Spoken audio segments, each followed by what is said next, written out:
All right, so let's go ahead and get started. You have your notes in front of you, sort of like fill-in type, so we can get through this because it is quite a few different things we need to make sure that we cover today. So let's start with synthesis. Now, as the word synthesis insinuates, you probably heard that word synthesize before. What's happening is you're having two or more reactants come together to make a single product. Okay, so you notice I underlined single product there because we're making one thing from two or more things. So again, that is synthesis. To synthesize means to come together. As a general form of the equation, we could make it look like this. Now, A and B are fictitious elements, okay, just any element from the periodic table. But if you had an element A plus an element B, you could make the compound of A and B together. Notice the plus sign's gone on the product side because they've come together to make a product now. Now, I said that it was an element A and an element B, but technically the A and the B that are on the reactant side can either be an element or a compound. So you could have a compound plus a compound making a new compound. That would still be synthesis. The key is that you only have one product here. If you make one product, then that is synthesis. And so A and B, these A's, this A and this B can either be elements or compounds, but then this one on this side has to be a compound. And cue music now. There we go. Hold on. There we go. It has to be a compound. Okay, so A, B has to be a compound made from A and B. So again, something plus something, either element plus compound, element plus element, compound plus compound, making just a compound. So that is a synthesis type reaction. Let's go ahead and take a look at some examples. So the first one we're going to do is calcium and oxygen. So this is an element and an element. Remember, oxygen's diatomic, so that's why it says O2, but it's still an element plus an element. Now, as you could probably predict, the product that's going to form between these two is going to be calcium oxide. So we know the charge that calcium will take in a chemical formula when it's ionic is a +2. Oxygen has a -2. So when these two things come together, they're going to make CaO. So calcium had a +2 charge when it wanted to go into this compound. Oxygen gets a -2, so it's going to make CaO.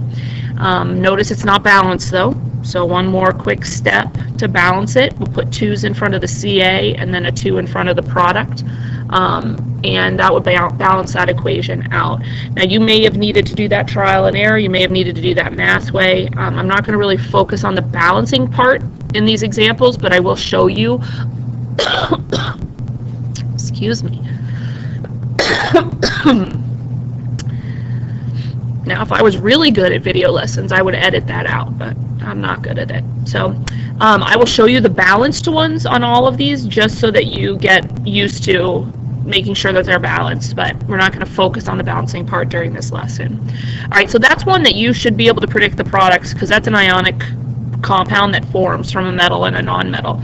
For this second example, I wouldn't make you do this one, predict the products on this one, but you should be able to look at the answer and tell that it is a synthesis. So when carbon dioxide and water come together, again, this isn't ionic, so it's not as easily done as just crisscrossing. So the product that forms is H2CO3. Again, you're not going to have to predict that, but you should be able to look at this second equation that's listed here and tell me that that's synthesis. And the reason why you know it's synthesis is because there is only one product. And this one is actually balanced already, all with ones. So again, the key to synthesis is that they're making only one product. That is a synthesis type reaction. Okay, so that is synthesis. Next one we're going to do is actually the exact opposite of synthesis. It's called decomposition. And as that word also infers, decomposition or to decompose means to break up into pieces.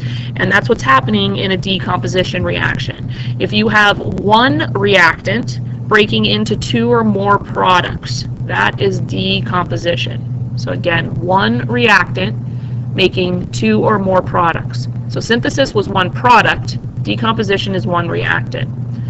And just like synthesis, we can write like a general equation of AB yielding A plus B. So as you can see, it's breaking up. The AB still must be a compound because in order to break up into two or more things, it had to have been made of two or more things. And then A and B on the product side can either be elements or compounds. So we can have a compound turning back into its elements, or we can have a compound turning into a compound and another compound, or we could have a compound turning into a compound and an element. There's lots of different options, lots of different combinations. Okay, but the key to decomposition is that there's only one reactant. Okay, if there's two reactants, it is definitely not decomposition. All right, let's look at some examples of these ones.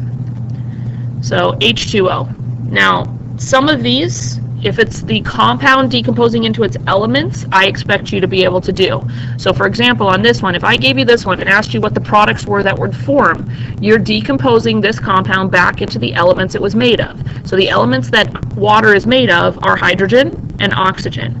But don't forget, hydrogen and oxygen are both diatomic, so they can't be by themselves. So if we write the products, it's going to be H2 and O2 are our products. Now you probably noticed right off the bat that it's not balanced. So we are going to decompose it into its elements, but then we're going to have to throw some coefficients on in front of the H2O and the H2 in order to balance this equation. So I do expect that you can do that type. If I give you a compound, I'm asking you to break it into its elements. Okay. Now here's an example of one that I wouldn't ask you to do.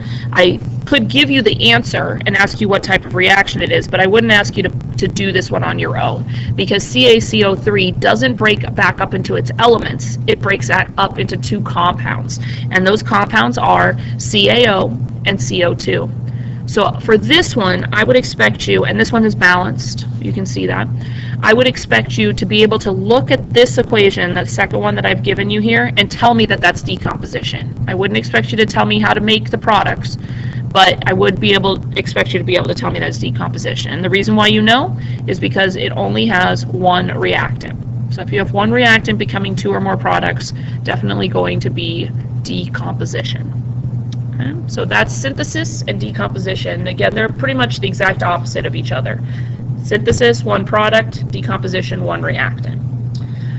And we're going to practice more of these equations together, actually. So we're going to do the notes on this today, and then tomorrow we'll do a bunch of example practice problems together so that we can make sure that you can predict the products on the ones that you're supposed to be able to predict. Again, this one I don't expect you to predict, but the one before it, I do expect that you're going to be able to do those ones. Okay. All right, let's move on to single replacement then. So single replacement, as the name is inferring, again, if you think of these names, they really help you remember which ones are which. Single replacement is when one thing is going to be replacing something else. So single being the one thing, and then replacing something else. So here's the technical lingo on it. It occurs when an uncombined element takes the place of an element that's part of a compound. Occurs when an uncombined element takes the place of an element that is part of a compound. So it looks something like this. So here's your uncombined element, okay, and here's your elements that are in a compound. So what's going to happen is A is going to come in and bump B out. So A bumps B out. Notice that A is with X now, and B is all by itself. The example I use for this is like a relationship, a boyfriend and girlfriend. Okay, please assume that this BX right here is a boyfriend and a girlfriend. Okay, the B is the boy, the girl is the X. And so let's say this girl is in a compound or in a relationship with a boy, and the boy is not the best of boyfriends. Okay, if he's not the best of boyfriends, and then all of a sudden she meets the A boy, who he is fantastic. He's an A, you know, so he's an A boy. So A is going to come in and replace the B boyfriend. The girl's going to get rid of the bad boyfriend and replace him with the good boyfriend. And so now you see the girls with the good boyfriend, and now the bad boyfriend is all by his lonesome self. You see, boys? Life lesson. Be a good boyfriend, and then you won't be kicked to the curb. So that's essentially what's happening here, is it's bumping it out. And these reactions don't always occur. I'm only going to give you ones that do occur, but it's possible if the girl's already with a good boyfriend, then this won't happen. Okay, and that has to do with something called an activity series, that if compounds are already in the right combination, in a combination that makes the better pairing, then this reaction doesn't happen. And that's why things don't immediately react. Some things don't immediately react because they don't have a good situation. But in the case of if your X is with the worse of the two metals, the better one is going to be able to replace it. Okay, so that's what the formula looks like. Let's just clarify a few things. That where we have A and B alone, they are pure elements. Okay, so elements by themselves. BX and AX are going to be compounds, and they're usually ionic compounds. We will only use ionic ones because covalent ones are much more difficult and would be very difficult for you to be able to predict. And you should be able to do these types of predictions by the time we're done with these notes tomorrow.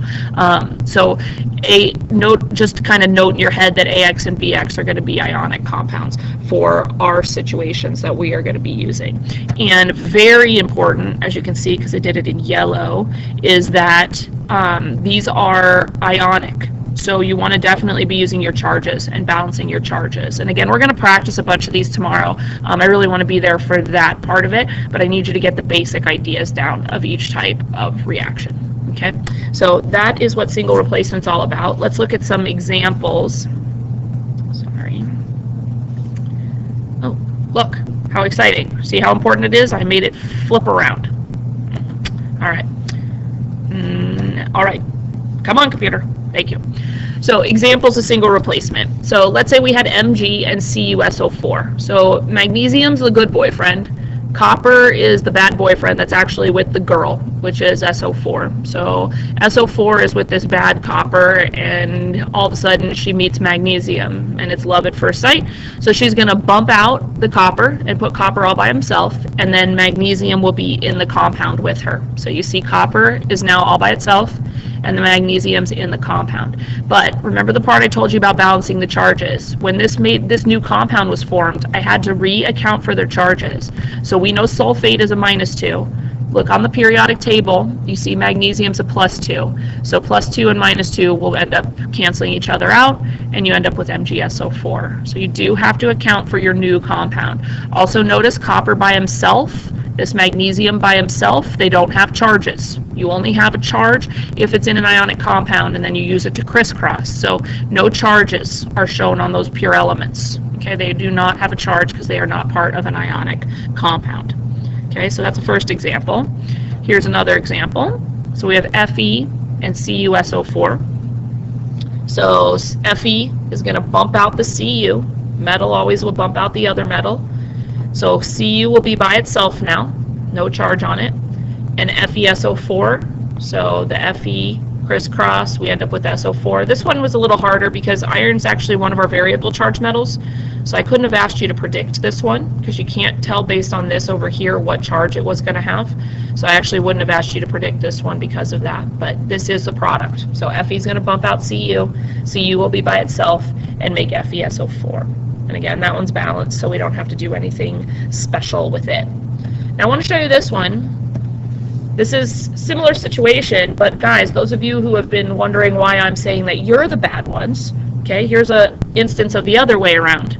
So you have a non-metal here, okay, so our non-metals were our girls, metal is our boy, and so this is a boy with a non-metal girl. So what's going to happen if you have a non-metal here, it's going to come bump out the non-metal. So this is a guy with a bad girlfriend, and this is a good girlfriend. And so he's going to get rid of the bad girlfriend, make her be by herself, so iodine by herself, and then chlorine's going to come in here and it's going to make a compound with potassium and chlorine. But remember that iodine is one of your diatomics, so iodine has to, although it's by itself, it has to be shown as I2, and then potassium had a +1 charge, chlorine has a -1 charge, so you crisscross and you get your KCl. And if you notice, this one is not balanced, so I do have to balance it. Oh, sorry about that. I do have to balance it. So it can happen with non-metals too. So make yourself a little note somewhere off to the side on your single replacements that metals bump out metals and non-metals bump out non-metals. So metal bumps metal, non-metal bumps non-metal. You can't have a metal bump out a non-metal because then you won't have an ionic compound anymore. Okay, it'd be two metals or two non-metals if you did that. Okay, so that is single replacement, and we'll practice some more of those formula writing equations later. All right, double replacement. So in this case, you're going to have a double replacement going on, so 2 replacements happening at the same time. So these situations are going to be when you have all compounds. Okay, actually, let me show you. Okay, hold on, you got to write this down. So 2 compounds or ions with different compounds are replacing each other. And again, we're going to use this with ionic compounds, although it is possible with covalent. It's not as predictable, so I want to make sure that you can do them, so we'll be using ionic ones. So here's a formula equation, just a generic equation. So you see A is with X, B is with Y. So what's going to happen here is A and B are going to swap partners. Okay, I'm not going to use a relationship example with this because that could just get really weird. So we're just going to say that A and B swap partners. I actually have a very applicable example of this that I can tell you tomorrow. Just remind me, it's easier to do in person. But so A and B are going to swap partners. So you see that A is now with Y and that B is now with X. Okay, A is with Y and B is with X. And remember, the metal always gets listed first, so that's why A and B are still in the front of each one of those compounds. And we'll see some examples of that here in a second. And again, I'm going to go through lots of examples with you tomorrow, show you how to do this, because you do need to be able to predict these products. So A and B are switching is the main thing that's happening there. But again, we have to balance our charges. Very, very important. If you're doing anything with ionic compounds, if they're getting a new partner, you have to figure out what their combination together is going to look like. Okay, so that is double replacement. Now, some examples. So sodium chloride and silver nitrate, both compounds. So what's going to happen here is this sodium and this silver are going to swap partners. So silver is going to go with chlorine. Silver has a +1, chlorine has a -1. And sodium is going to go with nitrate. Sodium has a +1, nitrate has a -1. So when we crisscross, we're going to get NaNO3 and AgCl. Again, make sure the metals are listed first in your compounds. And that one is already balanced. Okay, so that is one example of a double replacement reaction. Another example, AgNO3 and ZnCl2. So zinc is going to go with nitrate. Silver is going to go with chlorine. So again, we have to look at charges. You've memorized that zinc has a +2 and nitrate has a -1. So when that forms a compound, it makes Zn parenthesis NO3 2. Silver has a +1. You memorized that one. Remember, those were the 2 that you needed to memorize. And chlorine has a -1. So that makes AgCl. And you might notice that this is not balanced. So there's your balancing. Need a 2 in front of AgNO3 and a 2 in front of AgCl. Okay, so another example of a double replacement reaction. So single replacement is element in compound, making an element in compound. Double replacement is compound in compound, making compound in compound. They're just swapping partners. Okay, so that is double replacement. Let's move on now to combustion, which you may have heard before. A lot of people think combustion just means to blow up, but in actuality, combustion means to react with oxygen. That's what combustion means. So the reactions we're going to be doing, the formulas we're going to be doing, are with what we call a hydrocarbon. A hydrocarbon is something that's made of hydrogen and carbon. So there will be covalent compounds. And again, combustion's when they burn in oxygen, and they always produce the same products. These problems are super easy. As soon as you see that it's a combustion problem, a hydrocarbon reacting with oxygen, you immediately know your products. They're always carbon dioxide and water. It's just a matter of how much carbon dioxide and water is forming, and that's where the balancing part will come in. So let's look at some examples. There's not really a generic form of this because it's the same products every single time. So here's a hydrocarbon, carbon with hydrogens, doesn't matter what the proportion is, reacting with oxygen, so the product will be CO2 and H2O. Every single time, you don't have to worry about anything goofy, it's going to be CO2 and H2O. And it needs to be balanced. Oh boy, did I not balance it.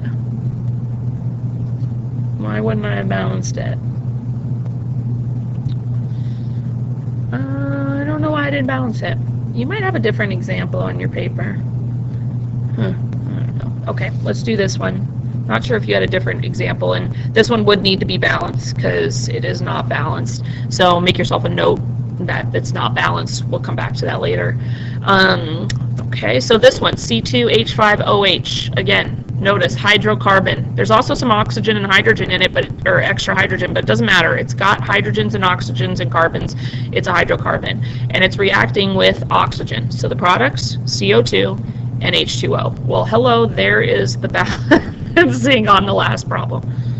That was really weird. There you go. I don't know why I did that. All right, so back to the problem we're working on. This hydrocarbon with oxygen has to make CO2 and H2O. Okay, and then in terms of that one's balancing, my computer is not happy with me. So in terms of that one's balancing, it looks like this. So C2H5OH plus 3O2 yields 2 CO2 plus 3 H2O. Okay, so that is combustion. Again, combustion ones are the easy ones because the products are always the same. Balancing, I would definitely go the math way on a combustion problem because usually the coefficients are a little goofy. Not always, as you can see with these ones, they're not terrible, but they can be. These are the ones that get those weird coefficients I was talking about the other day. Okay, so combustion. Last type, acid-base reaction. We're going to talk about acids and bases a lot second semester, but they want you to know about the type right now, so we're just going to do a real simple little explanation. Obviously, it's an acid and a base that are reacting, but you haven't really learned about what makes something acidic or basic. So here's going to be your trigger points. This is how you're going to know. If you have an acid, it's going to be a compound that starts with H, like HCl, H2SO4, HBr. There are, of course, exceptions, like water, H2O starts with H, but you know water. H2O2, hydrogen peroxide is another one. But if you see in your formulas anything that starts with an H, it's going to be an acid. And then the base will be the second reactant, and it will end in an OH. Bases typically end in hydroxide. So if you have a compound that starts with an H, and then another compound that ends in OH, then that is an acid-base reaction. And they always form the same two things, something called a salt, which is not just the stuff that you put on your food at home, and water. So let me show you what this one looks like. So here we start with a hydrogen compound, so this is an acid, ends with hydroxide, so this is a base. So an acid plus a base. So what's going to happen is this H and this OH are going to come together to make water. H and OH would be H2O, right? 2 hydrogens, 1 oxygen. So the potassium and the chlorine are going to make the salt. Now again, it's an ionic compound, so potassium has a +1, chlorine has a -1. So our products would be KCl, again coming from this K and this Cl, and then water, H2O. So this hydrogen and that hydroxide makes the water. So you're going to take and make water from your hydrogen and hydroxide, and then the other two are going to be made into an ionic compound. And the metal always goes first. Okay, metal always goes first. And that one is balanced already, so we don't have to do anything else with that one. This is another example. So it starts with an acid. It starts with an H, so it's an acid. Ends in hydroxide, so it's a base. So the H and the OHs, doesn't matter how many you have, are going to make water. The Mg and the F are going to form your salt, but magnesium has a +2 charge, fluorine has a -1. So when you crisscross those, you get MgF2 and then plus H2O. And that one we are going to need coefficients to balance. So you should have a 2 in front of HF and a 2 in front of H2O. And again, we're going to do some example problems with this. I will go through this process again. For right now, really the key to today's part of the lesson is understanding and being able to look at an equation and tell what it is, whether or not it's synthesis, decomposition, single replacement, double replacement, combustion, or acid and base. So let's real quick go through and kind of think about what made it stand out as being each of these types. So let's start with synthesis. For synthesis, one product was what you were looking for. Okay, for synthesis, one product was your indicator. For decomposition, one reactant was your indicator. If you saw only one reactant listed, that was going to be decomposition. For single replacement, both the reactants and the products had an element and a compound. So if it's element and compound, making element and compound, then that is single replacement. For double replacement, it's 2 compounds forming 2 compounds. So compound plus compound, making compound plus compound. For combustion, and actually I don't like this. Hold on. We're going to adjust this if I can get this stupid computer. No, it's not what I want. What are you doing? Okay. We're going to adjust this. So for combustion, I want you to write hydrocarbons plus O2 yielding CO2. Okay, because technically it needs to be O2 to be combustion, so I didn't like the way that was written. So hydrocarbons plus O2 yielding CO2 and H2O. And you may have a certain number of carbon here, you may have a certain number of hydrogen, just as long as it has hydrocarbons. Okay, let's go back to full screen. Okay, so combustion. And then for an acid-base reaction, one of your reactants starts with an H, that's the acid, and the other ends in OH, that's the base. Okay, so that's your major components that are going to tell you whether or not you've got synthesis, decomposition, single replacement, double replacement, combustion, or acid-base reactions. And again, tomorrow we'll run through a whole bunch of examples. But for now, what I want you to do is look back at your notes and think about what's on the screen right now. And if there's anything you're not sure about in how these are set up, then you need to make yourself a note so that tomorrow when we're doing the examples we can clear up any of the conceptual stuff as well.